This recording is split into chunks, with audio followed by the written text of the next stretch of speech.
Bismillahirrahmanirrahim. Assalamualaikum warahmatullahi wabarakatuh. Selamat pagi, salam sejahtera bagi kita sekalian. Shalom, salve, Om Swastiastu. Salam kebajikan, rahayu, rahayu. Yang saya hormati, Saudara Wakil Presiden Republik Indonesia, Saudara Gibran Rakabuming Raka, beserta Ibu Selvi Ananda Putri. Presiden ke-6 Republik Indonesia, Jenderal TNI Purnawirawan Profesor Dr. Susilo Bambang Yudhoyono.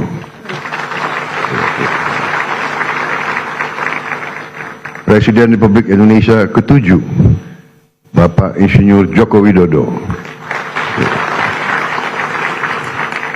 Wakil Presiden Republik Indonesia ke-6, Jenderal TNI Purnawirawan Tri Sutrisno. Wakil Presiden ke-10 dan ke-12 Republik Indonesia, Bapak Muhammad Yusuf Kalla. Bapak Wakil Presiden ke-11 Republik Indonesia, Profesor Budiono. Wakil Presiden ke-13 Republik Indonesia, Profesor Kiai Haji Ma'ruf Amin. Ibu Sinta Nuriyah Abdurrahman Wahid, istri Presiden ke-4 Republik Indonesia. Ibu Soraya Hamzahas, istri Wakil Presiden ke-9 Republik Indonesia. Para pimpinan lembaga negara, Ketua Majelis Permusyawaratan Rakyat Republik Indonesia, Saudara Ahmad Muzani, beserta para mantan ketua, para wakil ketua, dan seluruh anggota MPR RI yang saya hormati. Ketua Dewan Perwakilan Rakyat Republik Indonesia, Saudari Puan Maharani, beserta para mantan ketua, para wakil ketua, dan seluruh anggota DPR RI yang hadir. Ketua Dewan Perwakilan Daerah Republik Indonesia, Saudara Sultan Bakhtiar Najamuddin, beserta para mantan ketua, para wakil ketua, dan anggota DPD RI yang saya hormati. Ketua Mahkamah Agung Republik Indonesia, Profesor Sunarto, yang saya hormati. Ketua Mahkamah Konstitusi Republik Indonesia, Saudara Suhartoyo, yang saya hormati. Ketua Komisi Yudisial Republik Indonesia, Profesor Amzulian Rifai, yang saya hormati. Ketua Badan Pemeriksa Keuangan Republik Indonesia, Saudari Isma Yatun. Para Menteri Koordinator, para Menteri, Kepala Badan, Pimpinan Lembaga, Jaksa Agung, Panglima TNI, Kapolri, Kepala BIN, serta seluruh anggota Kabinet Merah Putih yang saya hormati.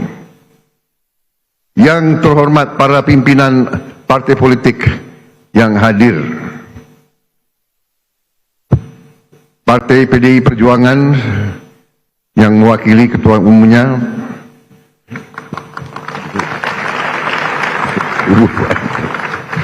Ketua Umum Partai Golongan Karya, Saudara Bahlil Lahadalia,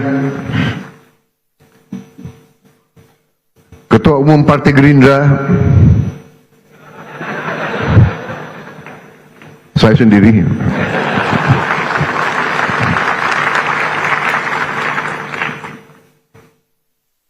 Saudara-saudara sekalian, Ketua Umum Partai Amanat Nasional, Saudara Zulkifli Hasan. Ketua Umum Partai Demokrat, Saudara Agus Harimurti Yudhoyono. Ketua Umum Partai Kebangkitan Bangsa, Saudara Abdul Muhaimin Iskandar. Presiden Partai Keadilan Sejahtera, Saudara Muzamil Yusuf. Ketua Umum Partai Nasional Demokrat, Saudara Surya Paloh. Para duta besar negara sahabat yang saya hormati. Para ketua Parlemen negara sahabat, Speaker of the House of Representatives from Malaysia, His Excellency Tan Sri Dato' Dr. Johari bin Abdul dari Parlemen Malaysia. Speaker of Legislative Council of Brunei, His Excellency Dato Seri Setia Awang Haji Abdul Darussalam Rahman.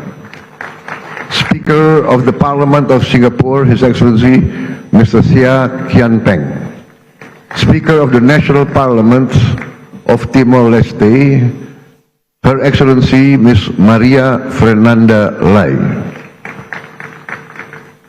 Yang saya hormati dan saya banggakan rekan-rekan pers media dari dalam dan luar negeri, para tamu undangan yang saya hormati, para wakil-wakil rakyat yang hadir, saudara-saudara sekalian yang saya cintai, seluruh rakyat Indonesia, sebangsa dan setanah air dimanapun engkau berada pada hari ini. Saudara-saudara sekalian yang saya hormati, pada tanggal 17 Agustus 2025, 80 tahun sudah para pendiri bangsa Indonesia mendeklarasikan kemerdekaan Indonesia. Proklamasi tanggal 17 Agustus 1945 adalah momen penting dalam perjuangan panjang bangsa ini untuk berdiri di atas kaki kita sendiri. Setelah deklarasi kemerdekaan 17 Agustus 1945, bangsa kita berperang selama 5 tahun.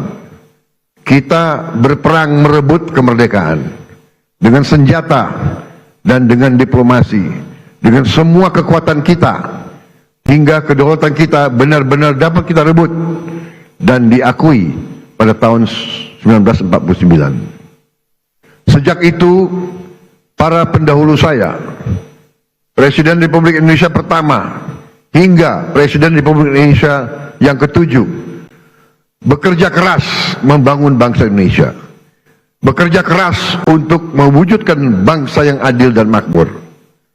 Presiden Soekarno telah memimpin perjuangan pembentukan Negara Kesatuan Republik Indonesia dan berhasil mempertahankan keutuhan wilayah Republik Indonesia di tengah berbagai intervensi dan invasi dari negara-negara asing. Presiden Soekarno juga berhasil mengintegrasikan Irian Barat ke dalam NKRI. Presiden Soeharto melaksanakan pembangunan ekonomi yang merata dari Sabang sampai Merauke, berhasil mewujudkan swasembada pangan dan meletakkan dasar-dasar industrialisasi ekonomi dan menurunkan kemiskinan ekstrim.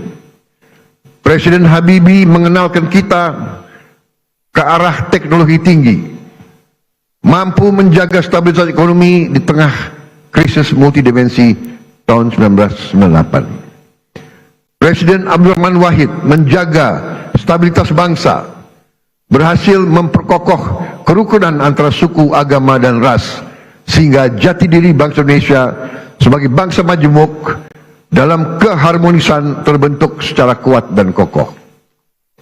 Presiden Megawati menyelesaikan proses pemulihan ekonomi akibat krisis ekonomi dan moneter yang berkepanjangan, menyelesaikan ribuan kasus perusahaan-perusahaan yang kolaps akibat krisis moneter 1998, dan melaksanakan pemilihan umum secara langsung untuk pertama kalinya, serta memperkuat lembaga-lembaga negara.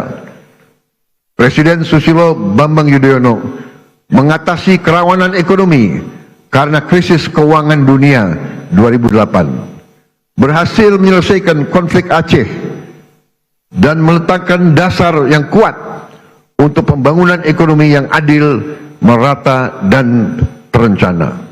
Presiden Joko Widodo membangun berbagai infrastruktur penting, meningkatkan konektivitas antara sentra-sentra ekonomi, memimpin kita di saat yang kritis, yaitu pandemi COVID-19, sehingga Indonesia termasuk salah satu negara yang paling cepat pulih dari dampak pandemi, keluar dari kesulitan ekonomi.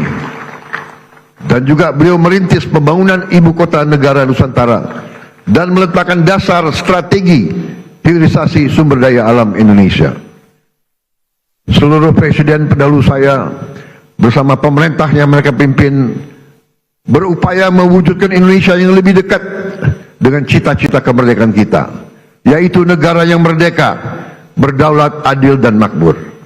negara yang sesuai dengan cita-cita pembentukan negara kita yang tercantum dalam pembukaan Undang-Undang Dasar 1945, yaitu negara yang melindungi segenap bangsa Indonesia dan seluruh tumpah darah Indonesia, memajukan kesejahteraan umum, mencerdaskan kehidupan bangsa, dan melaksanakan ketertiban dunia yang berdasarkan kemerdekaan, perdamaian abadi, dan keadilan sosial. Saudara-saudara sekalian yang saya hormati, tujuan kita merdeka adalah untuk merdeka dari kemiskinan, untuk merdeka dari kelaparan, merdeka dari penderitaan. Negara kita harus bisa berdiri di atas kaki kita sendiri. Negara kita harus berdaulat secara ekonomi dan mampu memenuhi kebutuhan pangan kita sendiri. Negara kita diberi karunia oleh Allah SWT sumber daya yang melimpah ruah. Tantangan kita adalah menjaga dan mengelola kekayaan kita agar cita-cita kemerdekaan kita dapat terwujud dalam waktu sesingkat-singkatnya.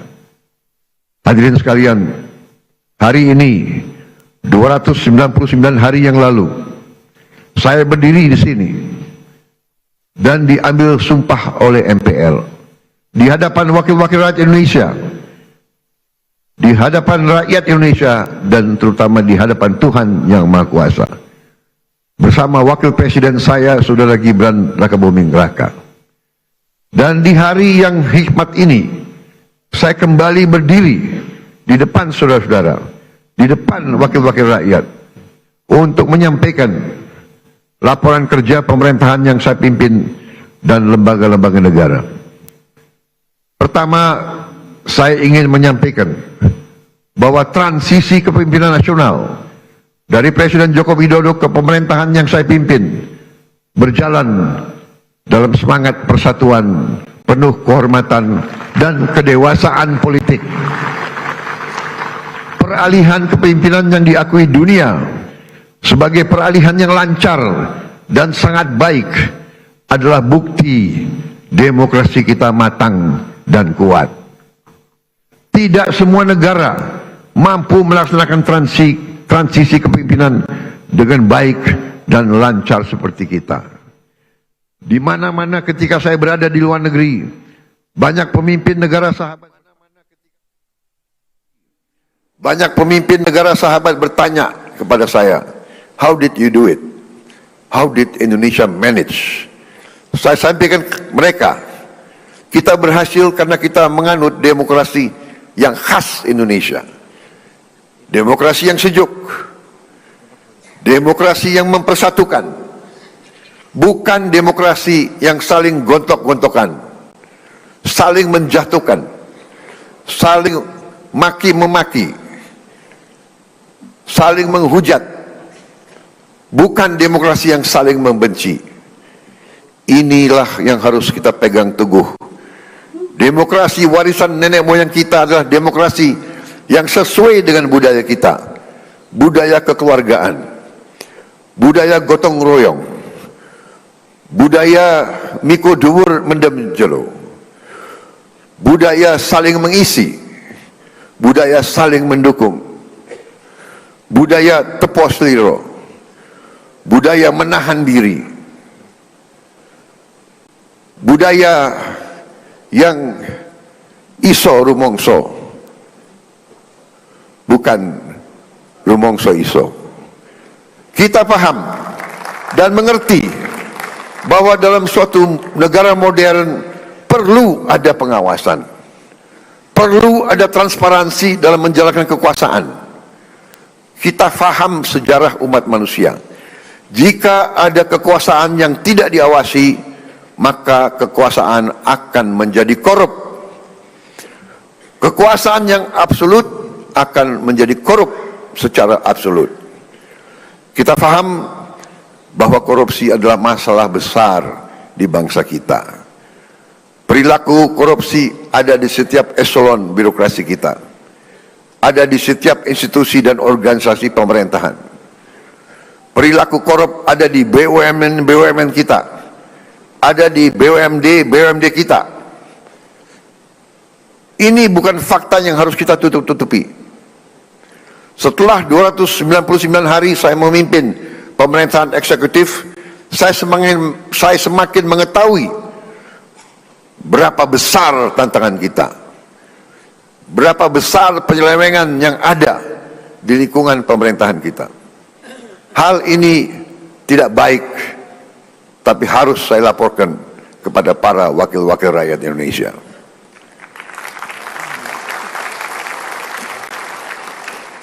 Dalam pidato pelantikan saya di sini, saya sampaikan, bangsa Indonesia harus berani melihat kekurangan-kekurangan sendiri. Harus berani melihat kesalahan-kesalahan kita sendiri. Harus berani melihat penyakit-penyakit yang ada di tubuh kita, agar kita bisa perbaiki kekurangan-kekurangan tersebut. Tanpa mau mengakui, tidak mungkin kita mampu memperbaiki. Saya disumpah untuk melaksanakan perintah Undang-Undang Dasar Republik kita. Karena itu, saya tidak ada pilihan lain selain memimpin upaya pemberantasan korupsi dan penyelewengan di semua lembaga eksekutif dan pemerintah. Itulah sebabnya pada awal tahun 2025 ini kami telah identifikasi dan telah selamatkan 300 triliun uang, 300 triliun rupiah dari APBN yang kami lihat rawan diselewengkan. Di antaranya anggaran perjalanan dinas luar dan dalam negeri yang begitu besar, anggaran alat tulis kantor yang begitu besar, dan berbagai anggaran yang selama ini jadi sumber korupsi dan sumber bacaan. Efisiensi ini diperintah oleh Undang-Undang Dasar kita, yaitu ayat 4 pasal 33 Undang-Undang Dasar Negara Republik Indonesia. 300 triliun rupiah kami geser untuk hal-hal yang lebih produktif dan langsung bisa dirasakan rakyat banyak. Majelis yang terhormat, sebagai Presiden Republik Indonesia, saya bertanggung jawab atas pemerintahan eksekutif. Saya berkewajiban menegakkan hukum demi keselamatan bangsa. Saat ini kita menghadapi realita terjadi kebocoran kekayaan negara kita dalam skala yang sangat besar. Kita mengalami suatu kondisi yang saya sebut net outflow of national wealth. Janganlah kita menghabiskan tenaga kita untuk mencari siapa yang salah. Kita tidak ada waktu. Kita tidak punya cukup energi untuk mencari kesalahan orang. Pemerintah yang saya pimpin harus memusatkan diri untuk mencari solusi yang tepat dan cepat atas masalah pokok ini. Ibarat sebuah badan, kalau darahnya terus mengalir keluar, maka pada suatu titik badan itu akan mati. Kalau mengalirnya kekayaan kita ke luar negeri, kita biarkan terus-menerus, kita berpotensi jadi negara gagal. Karena itu saya berkewajiban untuk mengambil langkah-langkah yang perlu, walaupun itu sulit dan juga tidak populer bagi pihak-pihak tertentu. Saya harus mengambil langkah-langkah untuk menyelamatkan kekayaan negara agar bisa digunakan untuk kepentingan bangsa kita di hari ini dan di hari esok, untuk kepentingan generasi sekarang dan generasi mendatang. Terus terang saya katakan di sini di hadapan saudara-saudara sekalian, kalau kita konsekuen menjalankan apa yang telah dibuat oleh para pendiri bangsa kita, oleh Bung Karno, Bung Hatta, Bung Syahrir, Haji Agus Salim, tokoh-tokoh generasi 45, yaitu rancang bangun, blueprint negara, bagaimana negara harus dijalankan, yang semua sudah tertuang dalam Undang-Undang Dasar 1945, saya yakin bangsa kita akan selamat. Undang-Undang Dasar 1945 harus kita pelajari. Undang-Undang Dasar 1945 janganlah menjadi mantra, janganlah menjadi slogan, hanya di bibir kita teriak-teriak terus. Undang-Undang Dasar 1945 adalah rancang bangun yang relevan, rancang bangun yang ampuh, rancang bangun yang nyata, dan rancang bangun yang operasional untuk kita gunakan. Saya melihat ada kecenderungan dari sebagian kaum elit Indonesia, sebagian orang-orang yang memandang dirinya paling pinter di republik ini. Mereka memandang bahwa pemikiran Bung Karno, pemikiran Bung Hatta, pemikiran generasi 45 tidak relevan lagi di zaman sekarang. Sudah kuno, sudah lawas untuk menghadapi tantangan abad ke-21. Menurut hemat saya, pemikiran tersebut adalah keliru. Generasi 45, generasinya Bung Karno, Bung Hatta, Syahrir, semua tokoh-tokoh itu adalah generasi yang mengalami penjajahan. Mereka mengalami imperialisme. Mereka sadar dan mereka merasakan, melihat bahwa kekayaan Indonesia diangkut ratusan tahun keluar dari. Karena itu mereka menyusun rancang bangun. Mereka buat dokumen yang tidak terlalu panjang, tapi sangat eksplisit, menjelaskan bagaimana kita harus laksanakan ekonomi kita dan demokrasi kita. Saya berkeyakinan apabila kita jalankan rancang bangun yang sudah dibuat oleh para pendahulu kita, kita akan jadi negara yang kuat. Saudara-saudara sekalian, kekuatan suatu negara terletak bagaimana negara itu bisa menguasai dan mengelola kekayaan. Karena itu kita harus berani koreksi apabila kita telah mengambil langkah yang keliru. Sungguh aneh, negara dengan produksi kelapa sawit terbesar di dunia pernah mengalami kelangkaan minyak goreng. Ini aneh sekali, tidak masuk di akal sehat. Dan ternyata memang itu ternyata adalah permainan manipulasi yang tadi sudah disinggung oleh Ketua DPR, yang saya beri nama serakah Nomex.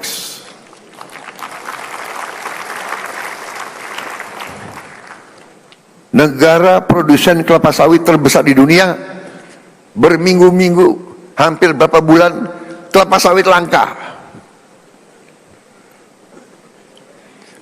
Saudara, juga sungguh aneh, kita subsidi pupuk, subsidi alat pertanian, subsidi pestisida, subsidi irigasi, waduk, kita subsidi beras, tapi harga pangan kadang-kadang tidak terjangkau oleh sebagian rakyat kita. Keanehan-keanehan ini bisa terjadi karena ada distorsi dalam sistem ekonomi kita. Adalah penyimpangan bahwa sistem ekonomi yang diamanatkan oleh Undang-Undang Dasar 1945, terutama di pasal 33 ayat 1, 2, dan 3, telah kita abaikan. Seolah-olah ayat-ayat dalam pasal itu tidak relevan dalam kehidupan kita yang modern di abad ke-21 ini. Saudara-saudara sekalian, setelah saya pelajari secara mendalam, saya berkeyakinan Undang-Undang Dasar kita, terutama pasal-pasal yang saya sebut pasal-pasal pengaman, seperti pasal 33 ayat 1, 2, 3, dan 4, adalah benteng pertahanan ekonomi kita. Ayat 1, perekonomian disusun sebagai usaha bersama berdasar atas azas kekeluargaan. Azas kekeluargaan, bukan azas konglomerasi.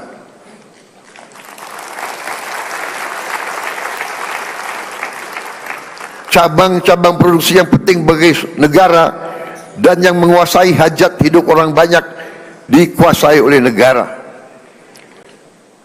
Saudara-saudara sekalian, saya ingin bertanya, apakah beras itu penting bagi negara atau tidak? Menguasai atau tidak hajat hidup orang banyak? Apakah penggilingan padi itu penting bagi negara? Apakah penggilingan padi itu hajat hidup orang banyak?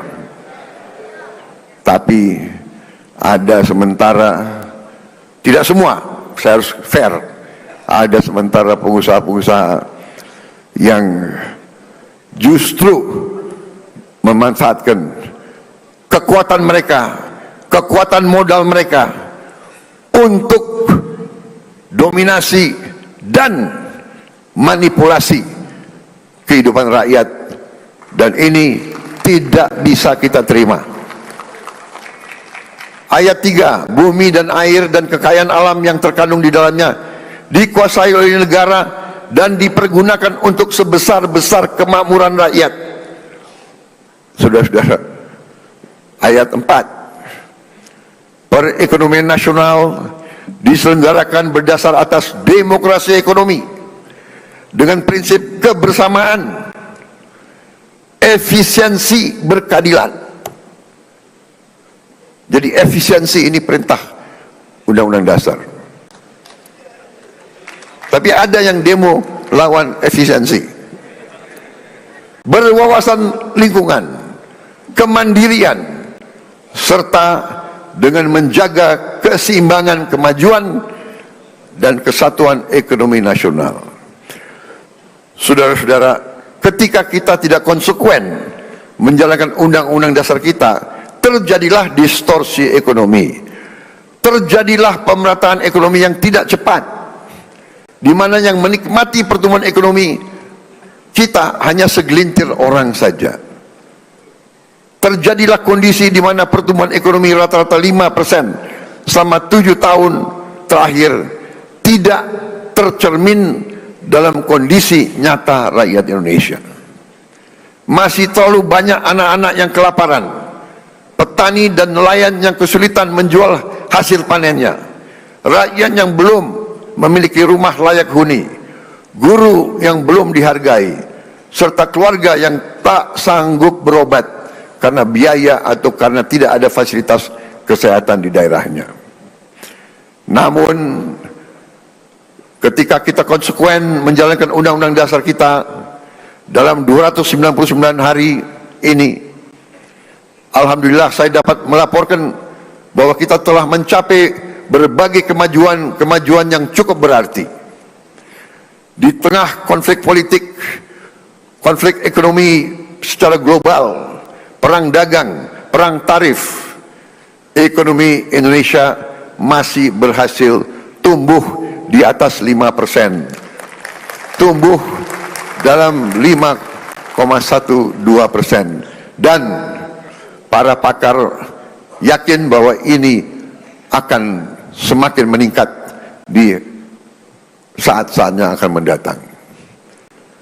Di tengah dunia yang penuh gonjang-ganjing, realisasi investasi kita semester pertama 2025 telah mencapai 942 triliun, naik 13,6% dari tahun lalu. Telah mencapai target APBN 2025 sebelum tahun 2025 berhasil, dan berhasil menyerap tenaga kerja Indonesia 1.200.000 orang.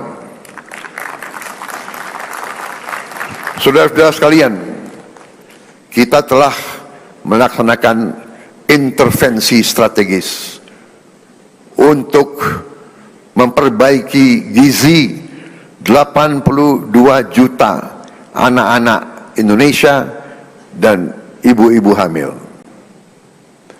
Saudara-saudara sekalian, sekarang kita telah mencapai kemajuan yang membanggakan.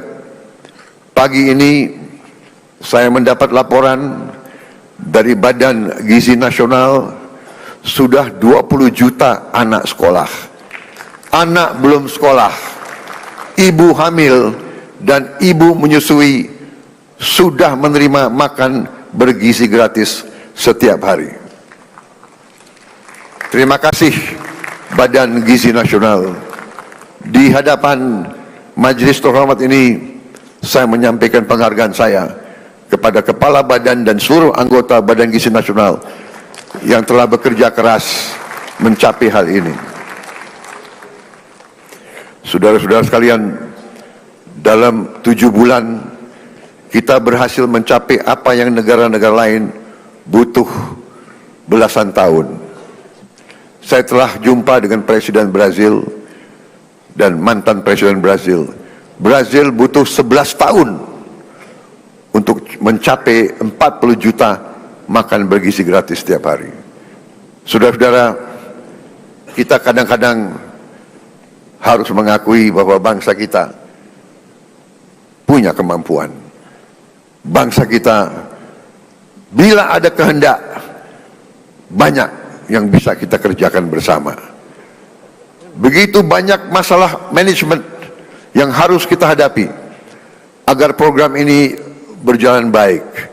Pembangunan fisik dapur, pengelolaan rantai pasok, pelatihan manajer-manajer dan pelaksana-pelaksana.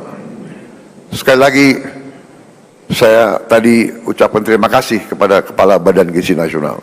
Saudara dan anggotamu telah bekerja dengan baik. Kita kadang-kadang kalau yang berbuat baik, kita lupa ucapan terima kasih. Kalau yang berbuat salah, kita tidak akan lupa-lupa. Terus diingat.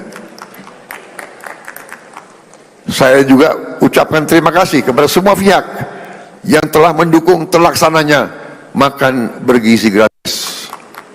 TNI, Polri, Nahdlatul Ulama, Muhammadiyah, ormas-ormas, koperasi-koperasi, yayasan-yayasan yang telah rame-rame terlibat dan bergotong royong membentuk Satuan Pelayanan Pemenuhan Gizi di seluruh provinsi Indonesia. Makan bergizi gratis bukan semata program sosial, melainkan fondasi untuk menciptakan generasi yang sehat, cerdas, dan produktif. PBB mengatakan bahwa MBG adalah investasi terbaik yang bisa dilakukan oleh sebuah bangsa. Walau baru berjalan 8 bulan, hasil dari makan bergizi gratis mulai terasa. Angka kehadiran anak di sekolah meningkat, prestasi anak-anak di sekolah meningkat.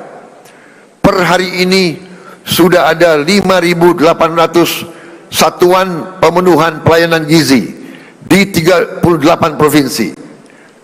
MBG telah menciptakan 290.000 lapangan kerja baru di dapur-dapur dan melibatkan 1 juta petani, nelayan, peternak, dan UMKM. MBG mendorong pertumbuhan ekonomi di desa-desa.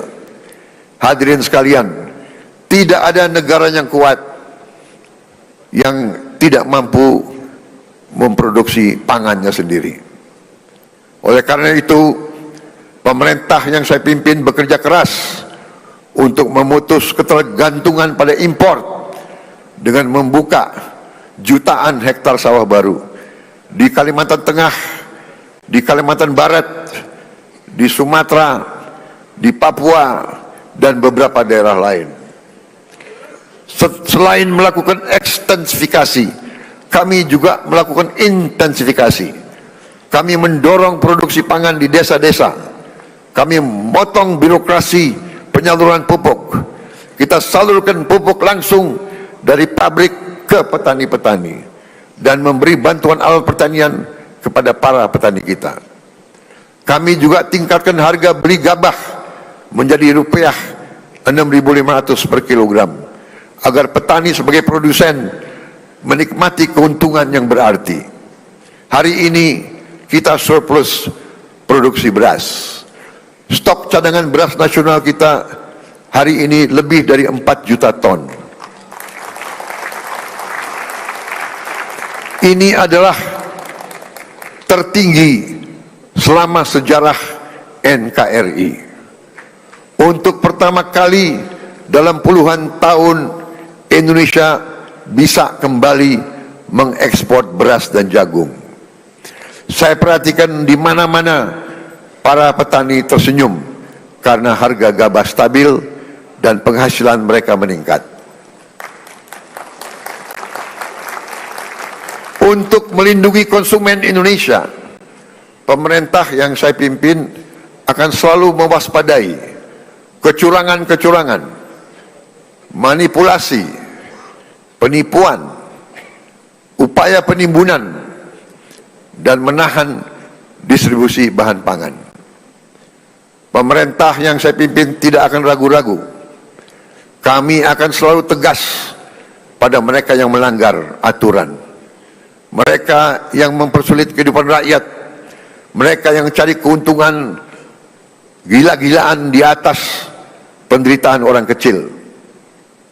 Pemerintah yang saya pimpin akan konsekuen menggunakan segala kewenangan yang diberikan kepada kami dari Undang-Undang Dasar 1945 dan juga Undang-Undang Nomor 7 tahun 2014 tentang perdagangan, terutama pasal 107 Jungto pasal 29 ayat 1 yang berbunyi, pelaku usaha yang menyimpan barang kebutuhan pokok dan atau barang penting dalam jumlah dan waktu tertentu pada saat terjadi kelangkaan barang, gejolak harga, dan atau hambatan lalu lintas bisa mendapat pidana penjara paling lama 5 tahun dan atau denda paling banyak 50 miliar rupiah.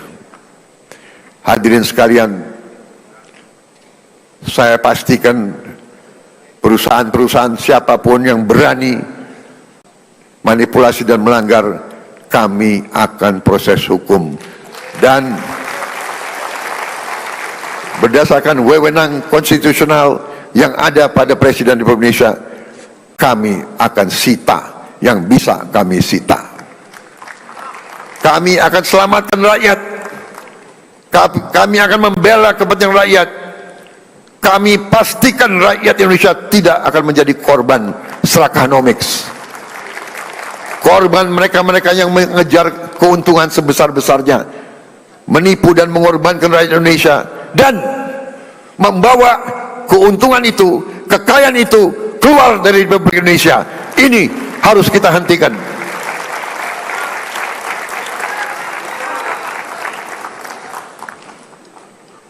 Selama saya menjabat Presiden Republik Indonesia, jangan pernah anggap yang besar dan yang kaya bisa bertindak seenaknya.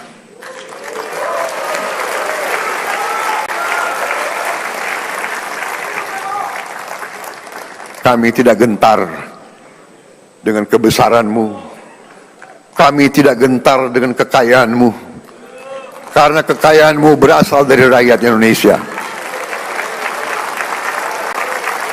Pemerintah yang saya pimpin tidak akan ragu-ragu membela kepentingan rakyat Indonesia.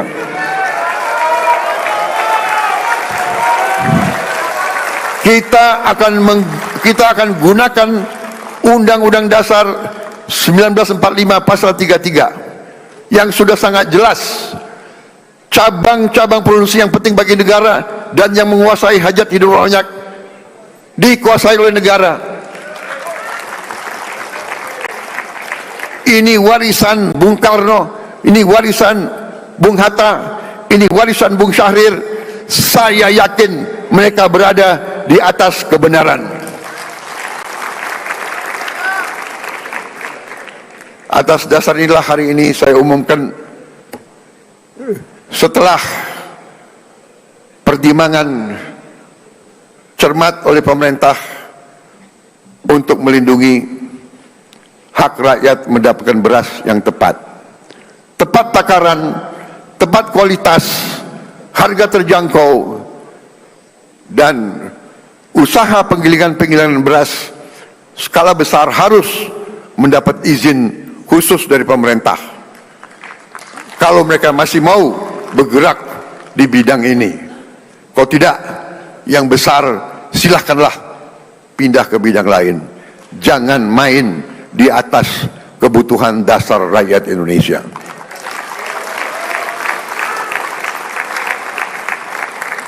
Saudara-saudara sekalian yang saya hormati, dalam 10 bulan terakhir, saya bersama Kabinet Merah Putih berupaya memerangi kemiskinan dengan pendekatan holistik, pendekatan menyeluruh.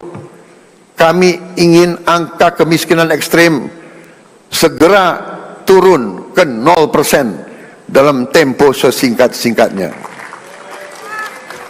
Karena itu, untuk pertama kali dalam sejarah Republik Indonesia, kami telah membentuk sistem data tunggal sosial ekonomi nasional, DTSEN. DTSEN menjadi pegangan kita. Kami pastikan program-program pemerintah untuk masyarakat miskin tepat sasaran. Dengan DTSEN kami menjaring siapa yang berhak menerima manfaat. Sebelumnya kami dapat laporan bahwa masih ada orang kaya yang menikmati subsidi rakyat. Dengan sekarang kita ingin tepat sasaran. Saudara-saudara sekalian, salah satu upaya kita untuk memutus rantai kemiskinan absolut adalah kita membentuk sekolah rakyat. Kita sudah berhasil membangun dan membuka 100 sekolah rakyat. Kita harapkan tahun depan akan menjadi 200, tahun selanjutnya akan menjadi 300, dan seterusnya. Sekolah rakyat ini diperuntukkan untuk mereka yang dari desil yang terendah, desil 1-2, dari mereka yang benar-benar penghasilannya sangat-sangat rendah. Mereka kita asramakan, mereka kita berdayakan dengan kualitas pendidikan yang baik. Ini adalah untuk memutus rantai kemiskinan. Anak-anak yang miskin, kalau orang tuanya miskin, mereka tidak perlu untuk terus miskin. Ini yang kita telah upayakan dan ini sedang kita kerjakan sekarang. Bagaimana dengan sekolah-sekolah lain? Kita telah juga membentuk sekolah unggulan. Kita telah membangun dan akan membangun dan selesaikan sekolah unggulan untuk mengejar ketertinggalan kita di bidang sains dan teknologi. Kita bentuk sekolah unggul Garuda, rencananya 20, dan akan ada 80 sekolah unggul Garuda transformasi. Sekolah-sekolah yang sudah ada ikut dalam program ini. Dan kami juga akan menambah SMA Taruna Nusantara terintegrasi di seluruh pelosok negeri. Tahun ini kita juga akan menambah fakultas-fakultas kedokteran di seluruh Indonesia. Kita ketinggalan dalam menghasilkan dokter-dokter dan dokter gigi. Saudara-saudara sekalian, pendidikan sangat penting. Kita juga akan renovasi lebih dari 13.000 sekolah dan 1.400 madrasah. Dan ini masih jauh kurang dari yang kita inginkan. Tapi tahun ini adalah permulaan. Tahun depan kita akan cari uang untuk menambah hal ini. Juga untuk mengejar ketertinggalan kita, tahun ini kita akan sebarkan 288.000 layar pinter, smart platform, smart TV yang akan kami distribusi ke sekolah-sekolah hingga ke pelosok-pelosok, agar anak-anak di desa tertinggal yang tidak ada guru yang bagus bisa dapat mengikuti pelajaran dari guru-guru terbaik yang mengajar secara virtual. Untuk mencetak pemimpin-pemimpin nasional di masa depan, kami juga telah mencanangkan tadi yang saya sebut 20 sekolah unggul Garuda dan 80 sekolah unggul Garuda Transformasi. Saudara-saudara sekalian, kita juga membangun SMA Taruna Nusantara terintegrasi di seluruh pelosok negeri.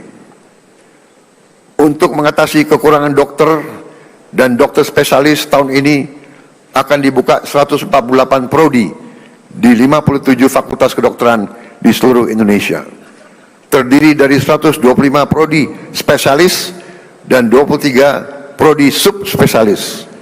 Kita juga akan tambahkan 25 prodi umum dan prodi gigi, serta meningkatkan kuota mahasiswa kedokteran yang mendapat beasiswa. Saudara-saudara sekalian, untuk mengatasi perputaran uang yang terkonsentrasi di ibu kota dan kota-kota besar, kami dirikan 80.000 koperasi desa dan koperasi kelurahan merah putih. Koperasi di setiap desa akan meningkatkan ekonomi desa dan menciptakan jutaan lapangan kerja. Koperasi desa kelurahan juga akan meringankan beban hidup masyarakat kita dengan menjual beras murah, minyak goreng murah, LPG bersubsidi, pupuk bersubsidi sesuai dengan harga jual. Kita juga akan membuat rakyat bisa punya akses kepada protein, kepada ikan dan daging dalam harga yang terjangkau. Untuk mempercepat investasi di hilirisasi sumber daya alam dan berbagai bidang strategis, untuk membuka lapangan kerja berkualitas, kami bersama DPR RI telah membentuk apa yang kita sebut Badan Pengelola Investasi Danantara Indonesia. Danantara adalah lembaga pengelola investasi dengan aset dalam pengelolaan lebih dari 1 triliun US dollar. Danantara akan ciptakan jutaan lapangan kerja berkualitas, terutama di bidang hilirisasi. Alhamdulillah, hari ini tingkat pengangguran nasional berhasil turun ke level terendah sejak krisis 1998. Hadirin sekalian, kami juga membangun sistem kesehatan yang lebih adil dan merata. Cek kesehatan gratis telah digunakan hari ini oleh lebih dari 18 juta warga. 66 rumah sakit di 66 kabupaten sedang kami tingkatkan kelasnya. Kawasan ekonomi khusus Sanur kami hadirkan sebagai pusat pelayanan medis bertaraf internasional agar orang Indonesia tidak harus berobat ke luar negeri. Kami tegakkan kedaulatan Indonesia di panggung dunia. Kami putuskan Indonesia bergabung dengan BRICS. Indonesia juga diundang di mana-mana menjadi kehormatan dalam perayaan kemerdekaan India dan perayaan Hari Nasional Prancis. Kami juga berhasil menyelesaikan perundingan dagang Uni Eropa dengan Indonesia, SEPA, yaitu Comprehensive Economic Partnership Agreement, yang sebenarnya adalah Free Trade Agreement, di mana kita bisa akses pasar Eropa dengan tarif nol. Kita juga berunding dengan Amerika. Indonesia aktif memperjuangkan pengakuan Palestina dan memimpin pembahasan solusi dua negara.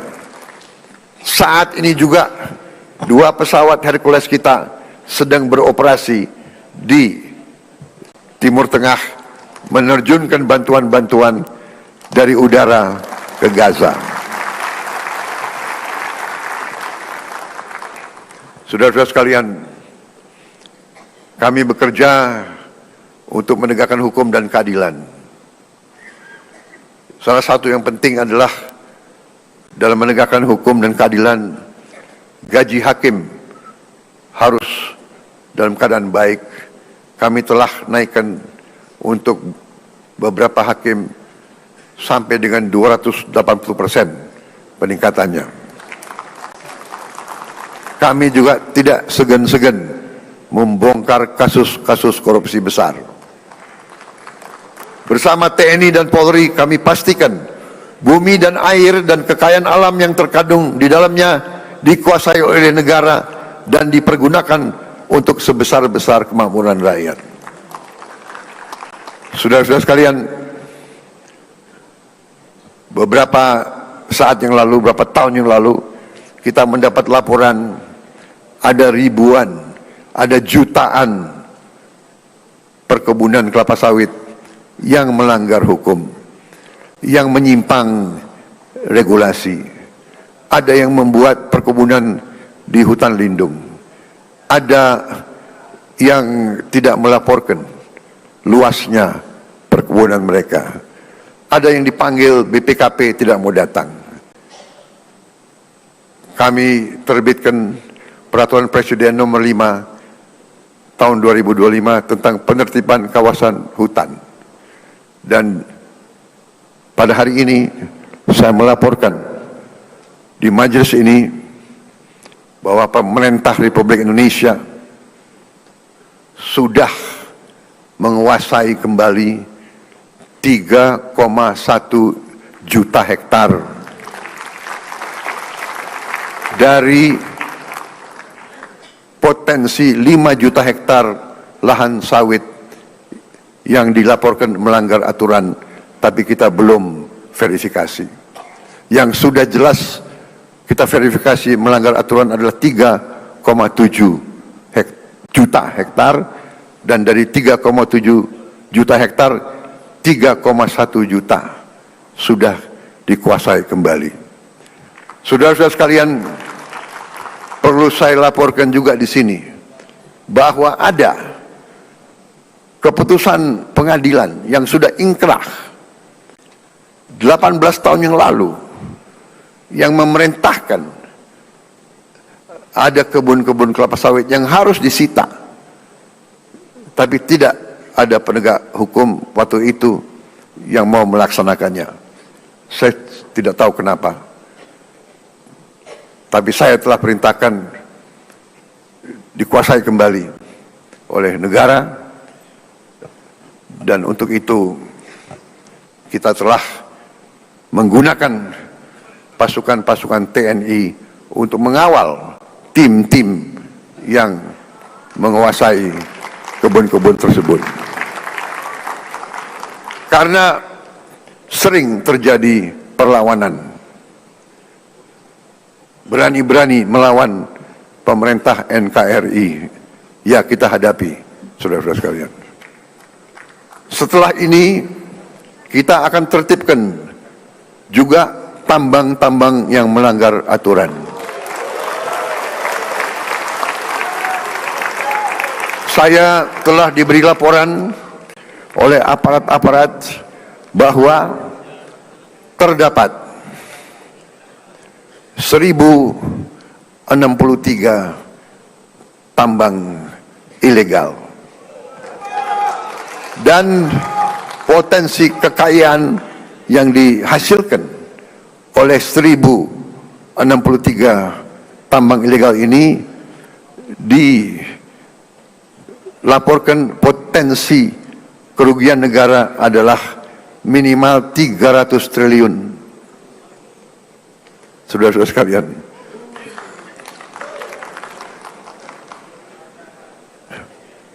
saya minta dukungan seluruh MPR. Saya minta dukungan seluruh partai politik untuk mendukung ini demi rakyat kita, saudara-saudara sekalian.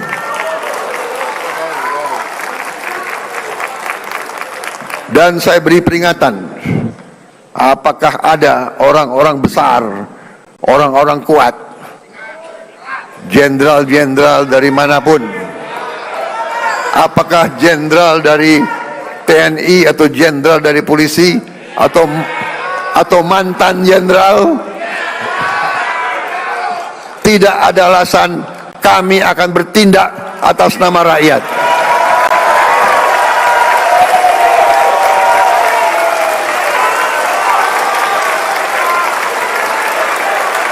Dan sebagai sesama pimpinan partai,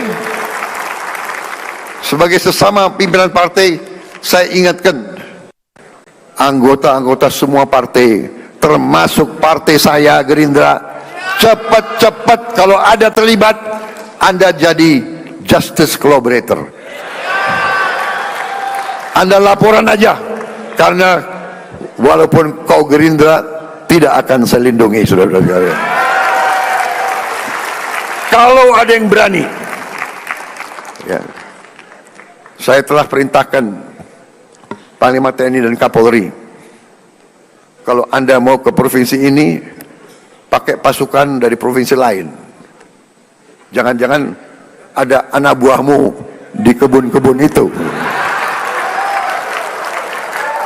Saudara-saudara wakil rakyat, saudara tahu keadaan yang sebenarnya. Benar?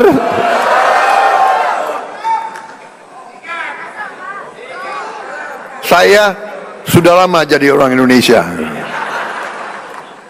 Segala ulah, apalagi saya ini senior mantan tentara. Jadi junior-junior itu jangan macam-macam ya. Aku tahu.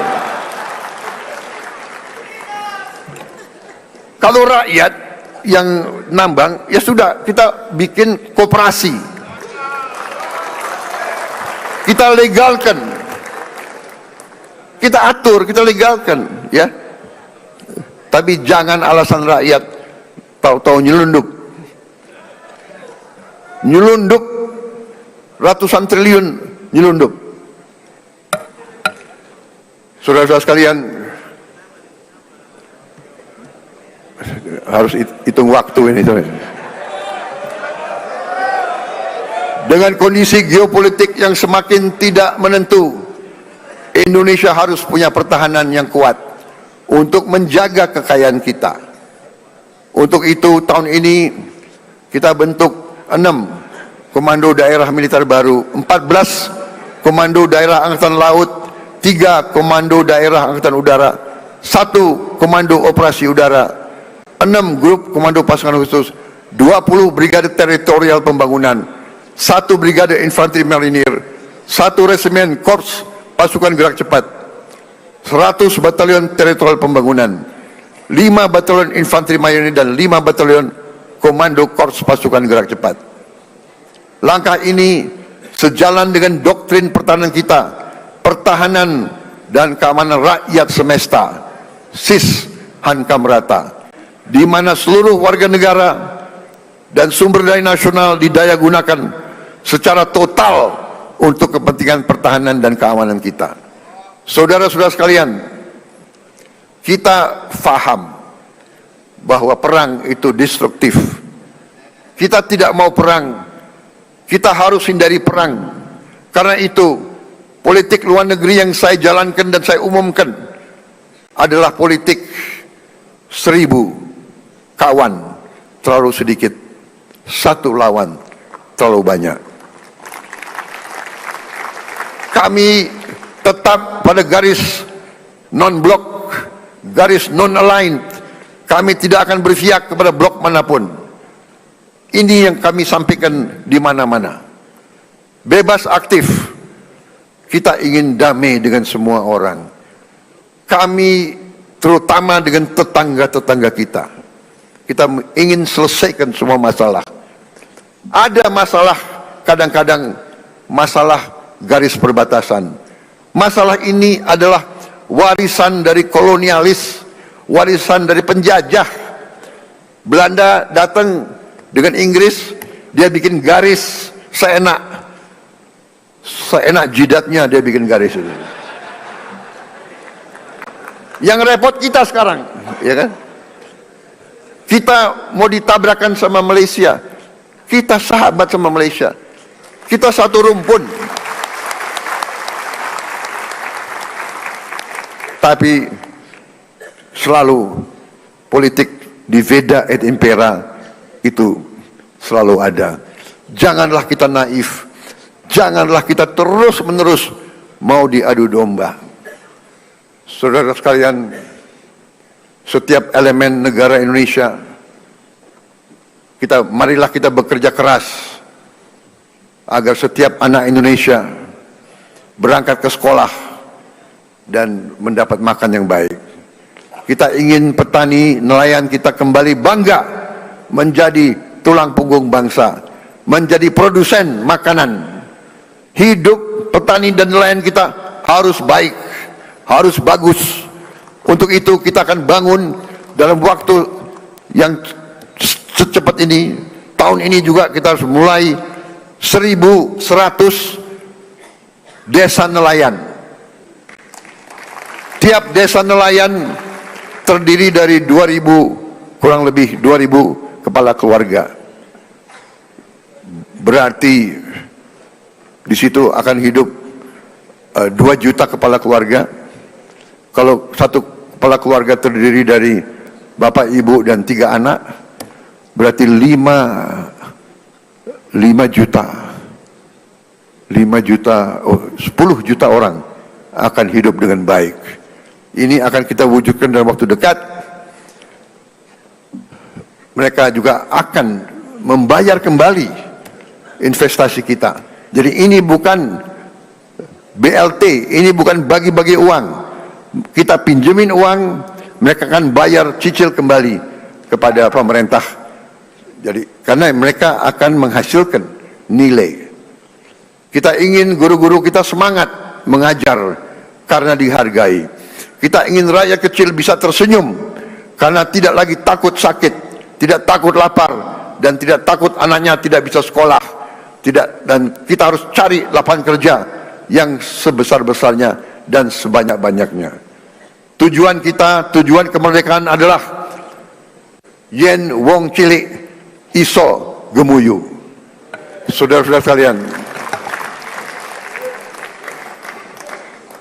untuk itu saya memberi apresiasi kepada lembaga-lembaga negara atas kinerja mereka dalam menjalankan roda negara.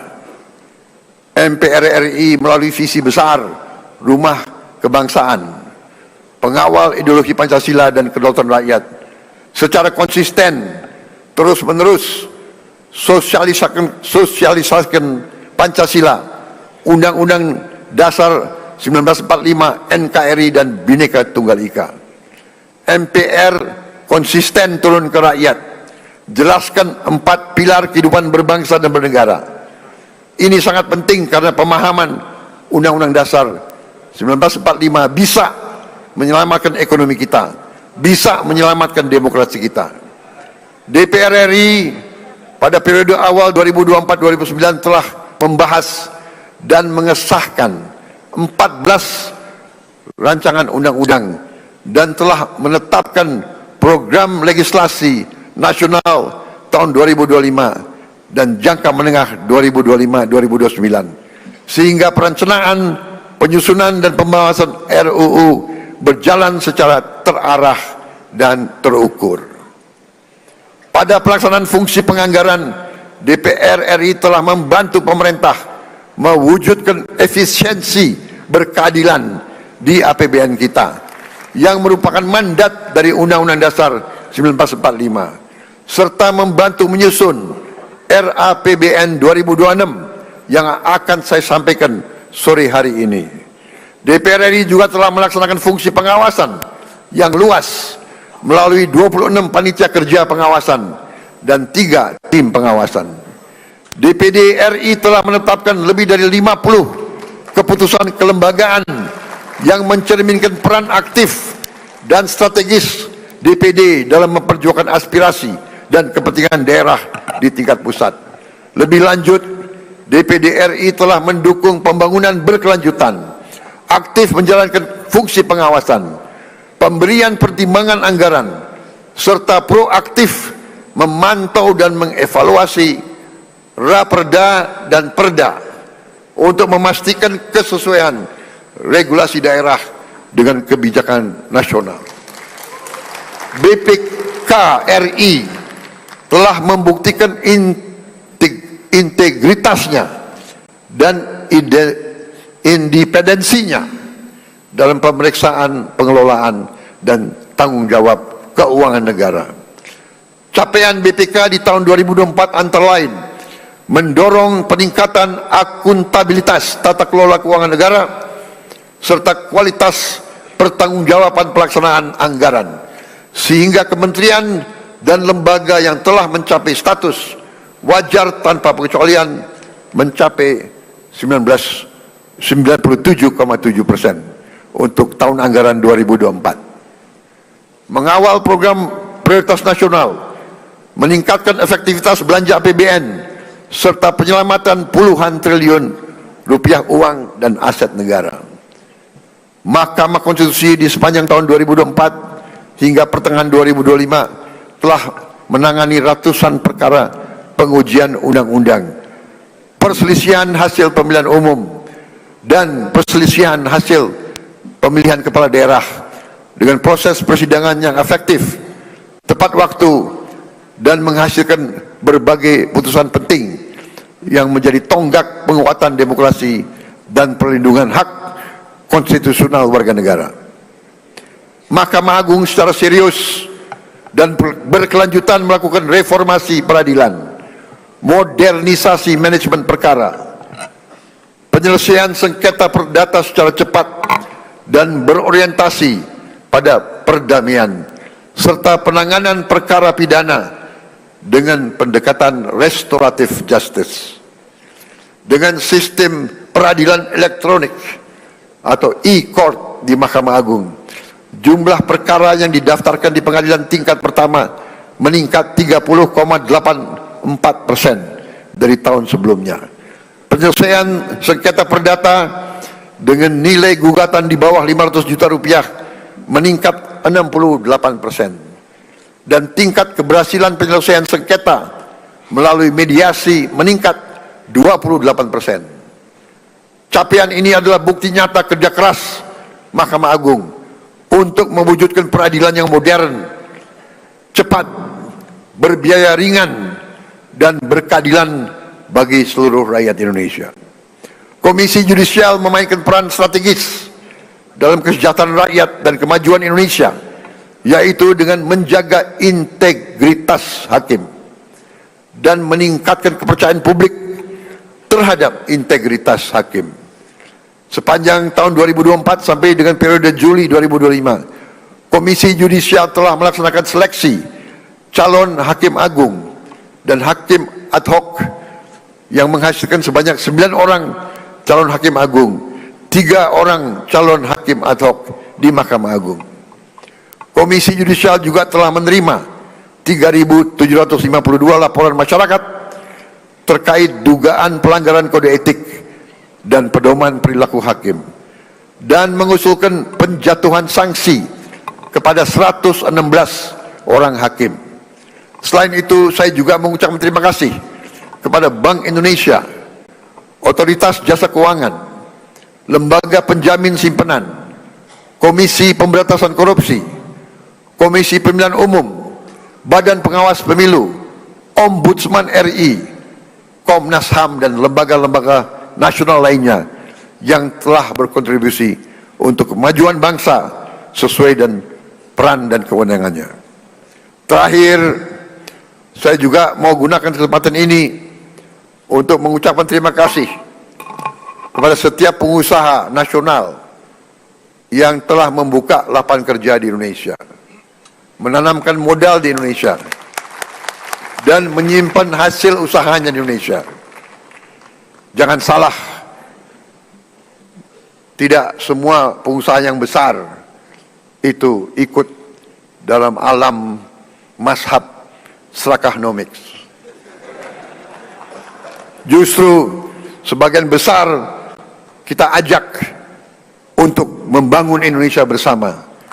Saya sampaikan ke mereka, mereka harus menjadi bagian dari Indonesia Incorporated.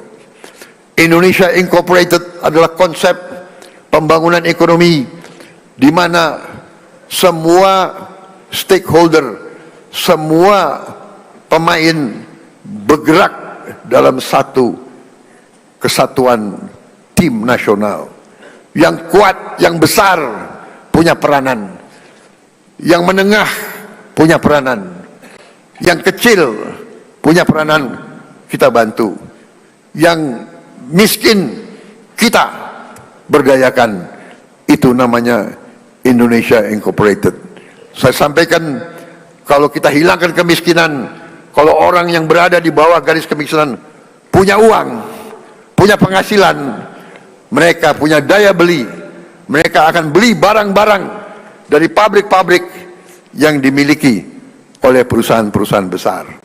Itu yang kita namakan suatu ekonomi mata rantai yang saling memperkuat, bukan saling menghancurkan. Saudara-saudara sekalian, saya percaya dan saya yakin bahwa dengan kita bersatu, dengan kita bergotong royong, dengan kita mencapai demokrasi sesuai dengan budaya kita, ekonomi sesuai dengan rancang bangun pendiri-pendiri bangsa kita, insya Allah Indonesia akan semakin kuat, semakin sejahtera. Kita memilih beberapa tonggak sebagai tema kita, bersatu, berdaulat, rakyat sejahtera. Rakyat harus sejahtera. Kalau rakyat tidak sejahtera, saya katakan kita gagal sebagai negara merdeka. Kita akan berhasil sebagai negara merdeka kalau rakyat kita sejahtera. Karena itu, marilah kita bekerja sama. Kita berbeda-beda boleh, tapi satu tujuan kita. Silakan yang berada di luar pemerintah, tidak ada masalah. Terima kasih. Kita butuh koreksi, kita butuh pengawasan, kita butuh kritik. Walaupun kadang-kadang kritik itu menyesakkan juga itu.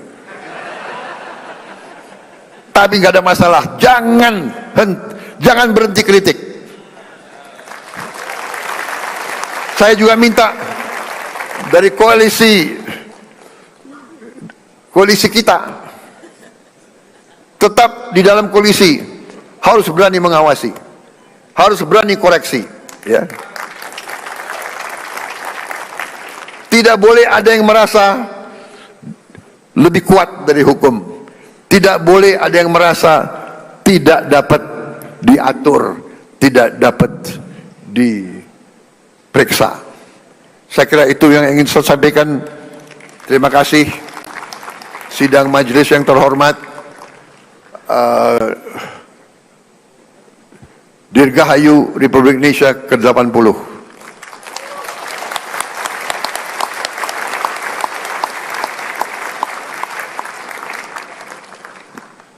Mungkin inilah tandanya bahwa demokrasi kita kuat, karena saya adalah Presiden ke-8 Republik Indonesia yang akan memimpin perayaan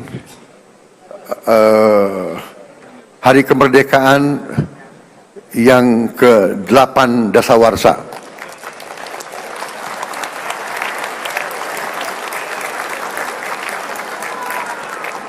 Memang ditakdirkan untuk jadi presiden ke-8 itu. Dan saya adalah bukti bahwa demokrasi kita berjalan, karena saya ikut pemilu 5 kali.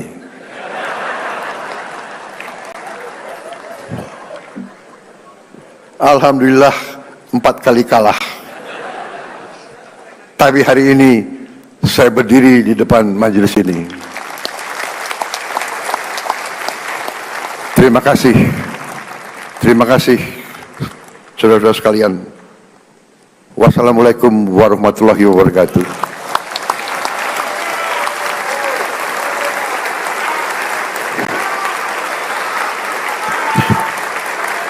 Shalom, salve, Om, Santi, Santi, Santi, Om. Merdeka! Merdeka! Terima kasih, selesai.